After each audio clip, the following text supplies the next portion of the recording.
ಇದು ಕೆಂಪು ಮಣ್ಣಿರುವಂಥ ಅಳತೆ ಅದ್ಭಾಸ್ತಾಗಿರುವಂಥ 12 ಕುಂಟೆ ಪಟ್ಟ, 1 ಕುಂಟ ಖರಾಬು, ರೆಕ್ಟ್ಯಾಂಗಲ್ ಸೈಜ್ ಬರುತ್ತೆ. ಇಲ್ಲಿ ಸುತ್ತಲೂ ನೋಡ್ಬೋದು ತೋಟಗಳು.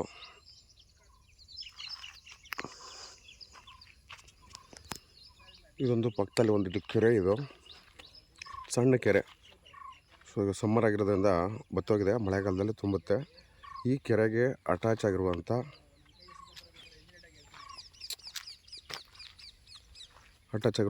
ಈ 12 ಕುಂಟೆ ಪಟ್ಟ, 1 ಕುಂಟ ಖರಾಬು, ಹಾರೋಹಳ್ಳಿ ಬಸ್ ಸ್ಟ್ಯಾಂಡಿಂದ ಈ ಜಾಗಕ್ಕೆ 4 ಕಿಲೋಮೀಟ್ರ್ ಆಗುತ್ತೆ. ಇದಕ್ಕೆ 2 ಸೈಡ್ ರೋಡ್ ಬರುತ್ತೆ ನಿಮಗೆ. ಸೊ ಈ ಲ್ಯಾಂಡ್ ಇದು ಬ್ಯಾಕ್ ಸೈಡ್ ಇದೆಯಲ್ಲ, 2 ಸೈಡ್ ಇದೆ, 3 ಸೈಡು ಕೂಡ ರೋಡ್ ಬರುತ್ತೆ. ಪಕ್ಕದಲ್ಲಿರೋದು ಕೂಡ ಟ್ಯಾಂಕ್ ಬಂಡ್ ಇದು. ಸೊ ಈ ಥರ ಲೇಕ್ ಫೇಸಿಂಗ್ ಇರುವಂಥ 12 ಕುಂಟೆ ಪಟ್ಟ, 1 ಕುಂಟ ಖರಾಬು, ಹಾರೋಹಳ್ಳಿ ಬಸ್ ಸ್ಟ್ಯಾಂಡಿಂದ 4 ಕಿಲೋಮೀಟ್ರು.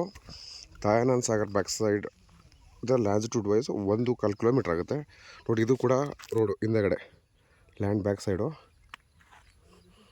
ಈಸ್ಟ್ಗೂ ರೋಡ್ ಇದೆ, ವೆಸ್ಟ್ಗೂ ರೋಡ್ ಇದೆ, ನಾರ್ತ್ಗೂ ರೋಡ್ ಇದೆ. ಸೊ ಅದು ಅಲ್ಲಿ ನೋಡ್ತಾ ಇದ್ದಾರಲ್ಲ ಕೆರೆ, ಊರಿಂದ 450 ಮೀಟ್ರು. ಅಲ್ಲಿ ನೋಡಿ, ಅದು 40 ಅಡಿ ದೊಡ್ಡ ರೋಡು. ಅಲ್ಲಿ ಮರಗಳಿರೋದ್ರಿಂದ ಊರು ಕಾಣಿಸ್ತಾ ಇಲ್ಲ. Safety place. ಸಣ್ಣದಾಗಿ ಫಾರ್ಮ್ ಹೌಸ್ ಮಾಡಿಕೊಂಡು ಇಲ್ಲಿ ವಾಸ ಮಾಡ್ತೀನಿ ಅನ್ನೋರಿಗೆ ಹೇಳಿ ಮಾಡಿಸೋ ಜಾಗ. ಬೆಂಗಳೂರಿಗೆ ತುಂಬ ಕ್ಲೋಸೆಸ್ಟು. ಇಲ್ಲಿ ನ್ಯಾಷನಲ್ ಹೈವೇ 209ಇಂದ 1.25 ಕಿಲೋಮೀಟ್ರು. ಸೊ ಅಲ್ಲಿ ವೈಟಿಶ್ ಕಾಣಿಸ್ತು ನೋಡಿ ದೂರದಲ್ಲಿ. ಈ ಬಿಲ್ಡಿಂಗ್ ಇದೆಯಲ್ಲ, ಆ ಬಿಲ್ಡಿಂಗ್ ಅದೇ ಬಂದ್ಬಿಟ್ಟು ದಯಾನಂದ ಸಾಗರ್ ಯೂನಿವರ್ಸಿಟಿ, ಕನಕಪುರ ರೋಡು.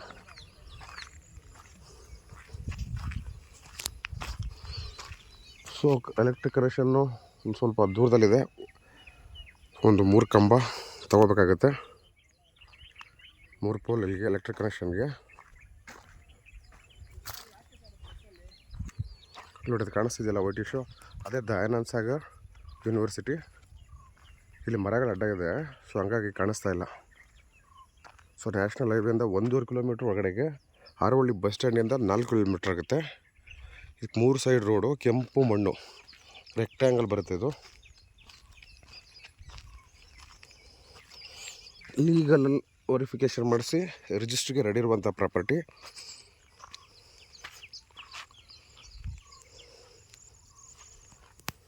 ನೋಡಿ ರೋಡು 40 ಅಡಿ ರೋಡು ಇಲ್ಲಿವರೆಗೂ ಇದೆ. ಸೊ ಇವ್ರದ್ದು ಏನಿದೆ ಲಿಮಿಟು, ಅದಕ್ಕೆ ಮಾತ್ರ ಬೇಲಿ ಹಾಕ್ಕೊಂಡಿದ್ದಾರೆ. ಇಷ್ಟು ದೊಡ್ಡ ರೋಡು, ಇಷ್ಟು ದೊಡ್ಡ ರೋಡು ಇದು. 3 ಕಡೆಗೂ ರೋಡ್ ಬರುತ್ತೆ. ಇದೆ ಟ್ಯಾಂಕ್ ಬಂಡ್ ಏರಿಯಾ ಇದು. ನೋಡಿ ಎದುರುಗಡೆ ಕಾಣಿಸುತ್ತೆ, ಅಂದರೆ ಮರಗಳ ಅಡ್ಡ ಇದೆ. ಈ ಬಿಳಿ ಕಲರ್ ಬಿಲ್ಡಿಂಗ್ ಇದೆಯಲ್ಲ, ಅದೇ ದಯಾನಂದ್ ಯೂನಿವರ್ಸಿಟಿ ಕ್ಯಾಂಪಸ್ಸು.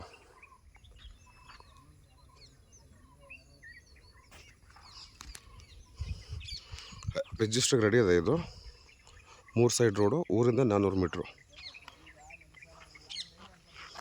ಸೊ ಮಳೆ ಸ್ಟಾರ್ಟ್ ಆದಮೇಲೆ ಈ ಕೆರೆಗೆ ನೀರು ತುಂಬುತ್ತೆ, ಅವಾಗ ನೋಡೋಕೆ ಚೆನ್ನಾಗಿರುತ್ತೆ. ಇವಾಗ ಡ್ರೈ ಸಮ್ಮರ್ ಅಲ್ವಾ, ಹಂಗಾಗಿ ಎಲ್ಲ ಹಿಂಗೋಗಿದೆ ನೀರು. ತೋರಿಸ್ತೆ 12 ಕುಂಟೆ ಪಟ್ಟ, 1 ಕುಂಟ ಖರಾಬು. ಆ್ಯಕ್ಚುಲಿ ಫಿಸಿಕಲ್ ಪೊಸಿಷನ್ನು ಜಾಸ್ತಿನೇ ಬರುತ್ತೆ, ಒಂದು 3-4 ಕುಂಟೆ ಕೆರೆ ಕಡೆಗೆ ಇದೆ ಅದು. ಸೊ ಇಲ್ಲಿ ಇದ್ರ ಆಪೋಸಿಟ್ 1.25 ಕಿಲೋಮೀಟ್ರ್ ಆಗಲ್ಲ, 1 ಕಿಲೋಮೀಟ್ರ್ ದೂರದಲ್ಲೇ ಇಲ್ಲಿ ವೈಟಿಶ್ ಬಿಲ್ಡಿಂಗ್ ಕಾಣಿಸ್ತಾ ಇದೆಯಲ್ಲ, ಅದೇ ದಯಾನಂದ ಸಾಗರ್ ಕ್ಯಾಂಪಸ್ಸು. ಈಗ 12 ಕುಂಟೆ ಪಟ್ಟ ಏನು ತೋರಿಸಿದ್ನಲ್ಲ, 12 ಕುಂಟೆ ಪಟ್ಟ, 1 ಕುಂಟ ಖರಾಬು, ಎಡೆಕೆರೆ. ಸೊ ಇಡೇ ಊರಿಂದ ಬರೋ ರೋಡು. ಈ ಕಾಂಕ್ರೀಟ್ ರೋಡಿಂದ ಅಲ್ಲಿ ಕಾಣಿಸ್ತಾ ಇದೆಯಲ್ಲ, ಅಲ್ಲೊಂದು ಬ್ರಿಡ್ಜರ, ಅಲ್ಲಿಂದ ಮಣ್ಣು ರೋಡು, ಅದನ್ನು ಹಿಂದಕ್ಕೆ ಕಾಂಕ್ರೀಟ್ ರೋಡ್ ಇದೆ. ಸೊ ಆ ಬ್ರಿಡ್ಜಿಂದ ಹಿಂದಕ್ಕೆ ಮನೆಗಳಿದೆ. ಈ ಥರ ದೊಡ್ಡ ರೋಡು, ಈ ಥರ ದೊಡ್ಡ ರೋಡ್ ಕಾಣಿಸ್ತಿದೆಯಲ್ಲ, 40 ಅಡಿ ದೊಡ್ಡ ರೋಡು. ಅಲ್ಲಿ ಕೆರೆ, ಆ ಕೆರೆಯಿಂದ ಲೆಫ್ಟ್ಗೆ ರೈಟ್ಗೆ 2 ಕಡೆಗೂ ಡಿವಿಷನ್ ಆಗುತ್ತೆ. ರೋಡ್ ಬಿಡ್ತು ಇಷ್ಟೇ ಇರೋದು. ಪಟ್ಟೀರ ಅಂದರೆ ಅಲ್ಲೆಲ್ಲ ಮಣ್ಣಿನ ಸವಕಳಿಯಾಗಿ ರೋಡ್ ಚಿಕ್ಕ ಥರ ಕಾಣಿಸುತ್ತೆ. ಸೊ ಇಲ್ಲಿ ಕಾಣಿಸ್ತಿದೆಯಲ್ಲ, ಇಲ್ಲಿಂದ ಎಲೆಕ್ಟ್ರಿಕ್ ಕನೆಕ್ಷನ್ ತೊಗೊಬೇಕು. ಇದೇ ನಿಯರೆಸ್ಟು 3 ಕಂಬ ಆಗುತ್ತೆ ಆ ಲ್ಯಾಂಡ್ಗೆ.